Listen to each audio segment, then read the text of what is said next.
Hello friends, today I'm going to start a new topic which is a very much important topic from the power system. It is known as power system stability.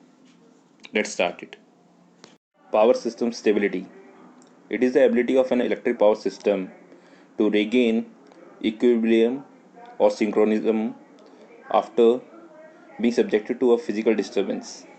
If the system fails to regain equilibrium after disturbance, then we call the power system is unstable. As we know, there are a lot of disturbance in the power system. Some are very small disturbance like gradual change in load, and some are very large disturbance like sudden change in load or faults. Power system stability or synchronous stability of a power system can be several types depending on the nature of the disturbance. First, steady state stability. Second, transient stability. Steady state stability. It is the ability of a system to regain synchronism or equilibrium after small disturbance. Transient stability. It is the ability of system to regain synchronism after large disturbance like fault, sudden change in load, etc. Let's assume a simple diagram. There is an alternator having the voltage E and his reactance is XD. The power supply is by the help of a transmission line which carry current I, and reactance of transmission line, let it be XL, and it is connected to the infinite bus bar which is having voltage, constant voltage V and constant frequency F. The total reactance will be X is equal to XD plus XL, which is the reactance of alternator and reactance of transmission line. Then how we can find the value of I? We can write I is equal to E angle delta minus V angle 0 upon Z. Here delta is the angle between E and V, where E leads V by delta. Then come to the equation of I is equal to E angle lambda minus V angle 0 upon Z.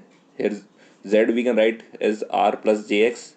Here R is neglected, or we can say it is 0, then Z is equal to JX, which we can write X angle 90 degree. Then what will be the I? I is equal to E upon X angle delta minus 90 degree minus V upon X angle minus 90. Then we can take the conjugate of I. Then I conjugate is equal to E upon X angle 90 minus delta minus V upon X angle 90 degree.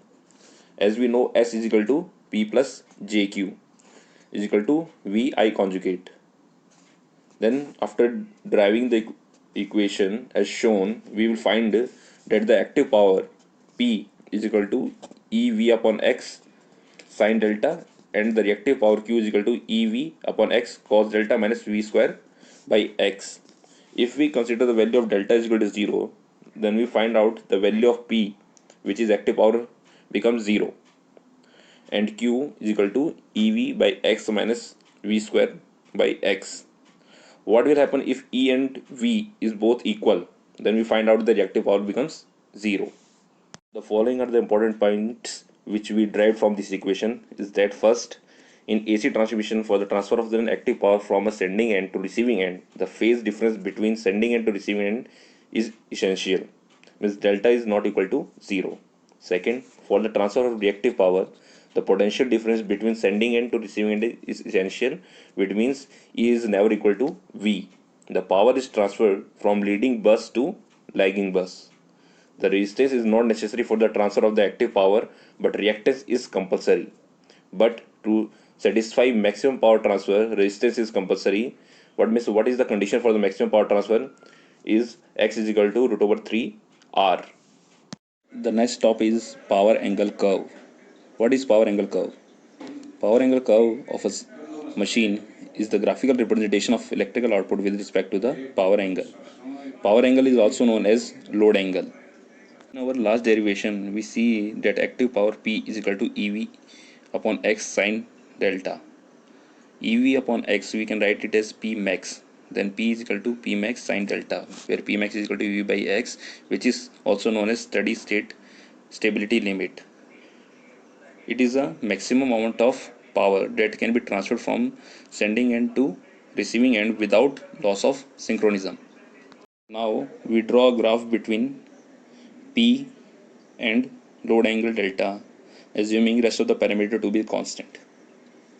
As we see in the graph, the power angle curve is sinusoidal, and the maximum power P max is reached when the value of delta is 90 degree.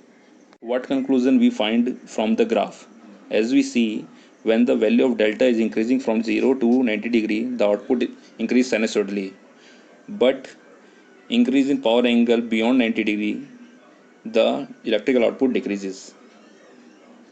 It means not only the steady state stability limit, rather than transient state stability limit is also affected by load angle at which machine is operating. So we can say that this curve is used for steady state analysis, and the transient state stability limit is also determined by equal area criteria, which uses power angle curve.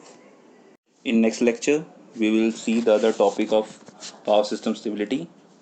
Thank you for watching. Please subscribe, like and comment. Thank you.